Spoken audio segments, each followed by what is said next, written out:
Hey guys, welcome back to my channel. So today's video is an herbal DIY video, and since I have an abundance of herbs growing in my garden right now, and I have a lot of dried herbs, I figured I would do a video like this, and this was actually one of the least expensive videos I've ever made, which was kind of nice, and I really enjoyed it, plus it smelled really good.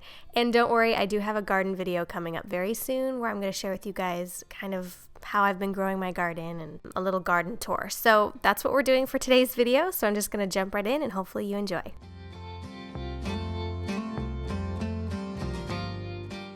So the first thing we're going to be making is a custom herbal wellness tea blend. This is a recipe I got from my friend Carly, and I get my dried herbs at a place called Mother Nature's Remedy.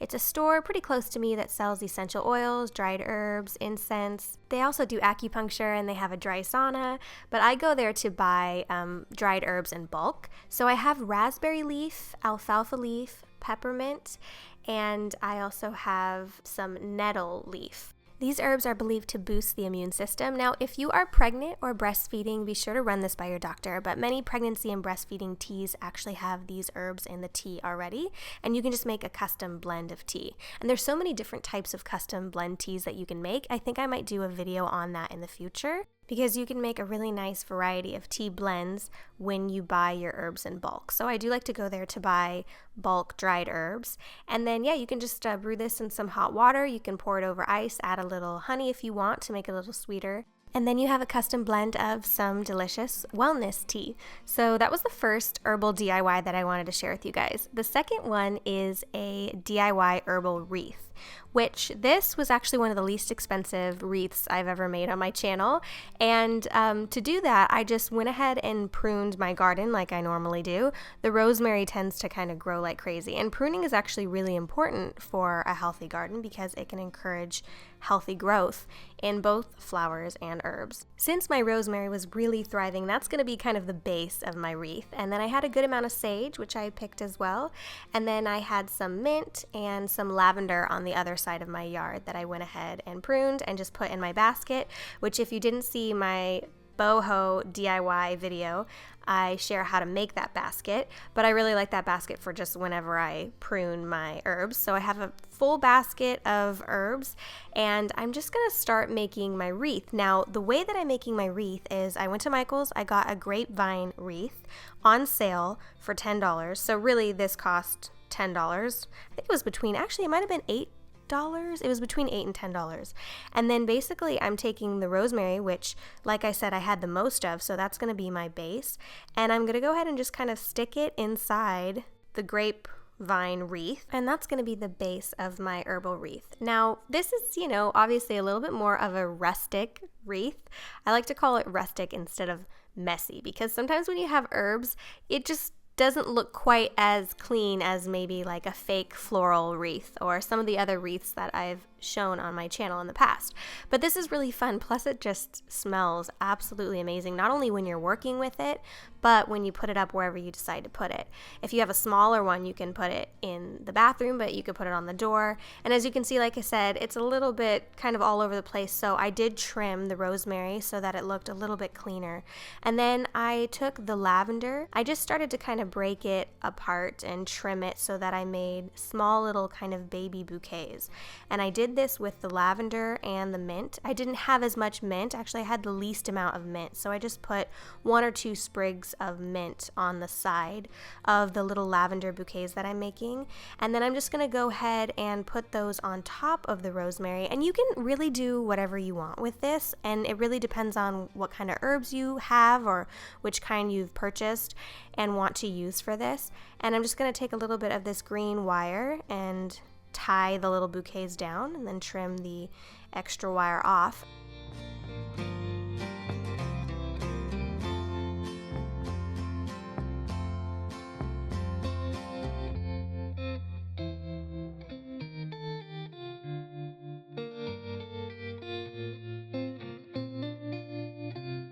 So I have 3 lavender and mint bouquets. I'm just going to tuck these into the inside and over the top of the rosemary. All the herbs should be going the same direction. That definitely looks a little cleaner and better. And then just trim it to your liking, so it's as clean as you prefer.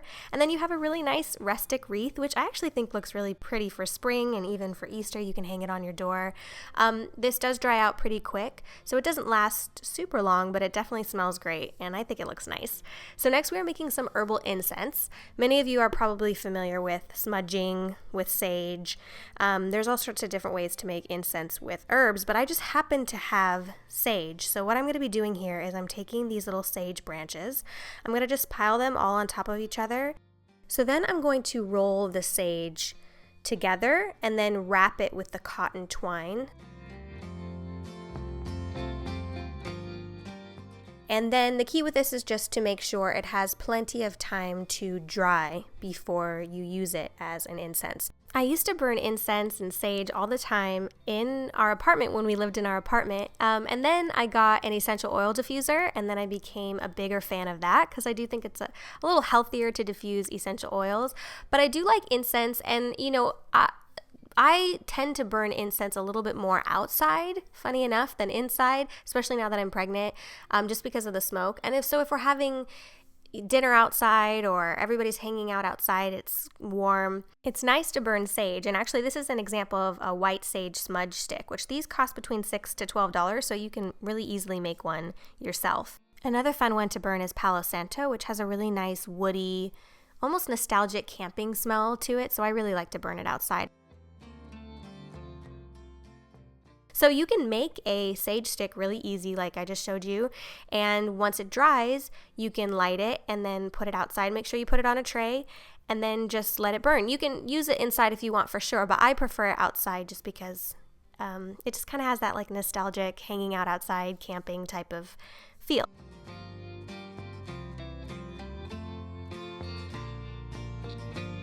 And then with sage, I'm also making some herbal all-purpose surface cleanser. I'm just using sage leaves. Now, if you don't have sage in your garden, if you don't have a garden, you can certainly buy sage leaves for $1 or $2 at the grocery store. And you just put the leaves inside a glass bottle. I get my glass bottles on Amazon. I just order it through Amazon Prime and it comes the next day. So I'm putting, I would say, 5 or 6 or 7 leaves at the bottom of the glass bottle. And then I'm going to put half water and half vinegar, and then you want to just let that kind of sit for a little bit so that the sage can infuse into the water and vinegar. And then you can use this as a surface spray to clean, your kitchen counters, bathroom counters, things like that. Anything that you would normally use, vinegar to clean. This is just like an all-purpose surface spray. There's certain things you can't use this on, but for things like your kitchen counter or bathroom counter, you can use this on.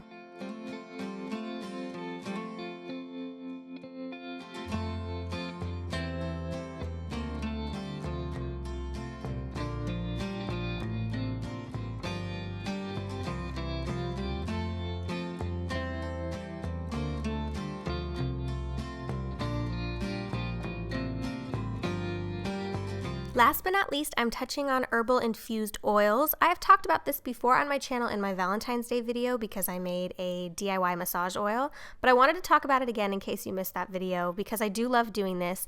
I have a combination of dried herbs here, dried lavender and dried chamomile. I'm mixing some of my favorite oils that I actually just happen to have. So I have almond oil, I have jojoba oil, and I have avocado oil. You can use whatever oil you happen to have, whether that's olive oil or coconut oil. And with chamomile and lavender, you're getting a very calming oil. You can also use, I had some green tea, some dried green tea, so I made one with green tea as well, which is more uplifting.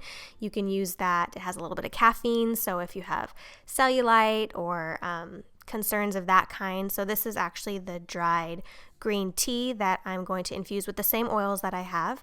So whatever dried herbs you have, you can make a infused oil. And the key here is to just let this soak in the dried herbs for anywhere from 2 days to a week, really.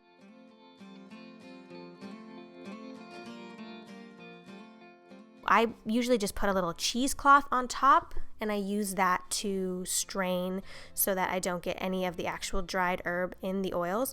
Once it's had a chance to infuse into the oil, then I will pour it into a glass dropper. Again, I get my glass items, like my glass droppers on Amazon. I usually buy them like 4 or 5 at a time, so it's a little cheaper.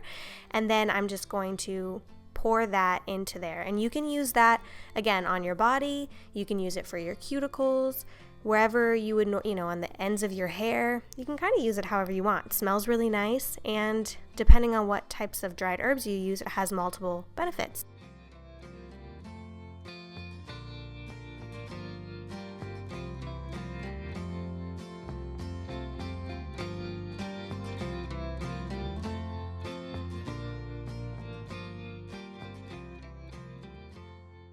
Hopefully you guys enjoyed this video. If you did, please be sure to give it a big thumbs up and subscribe to my channel for new videos every single week. And I will see you guys in the next video very soon. Bye.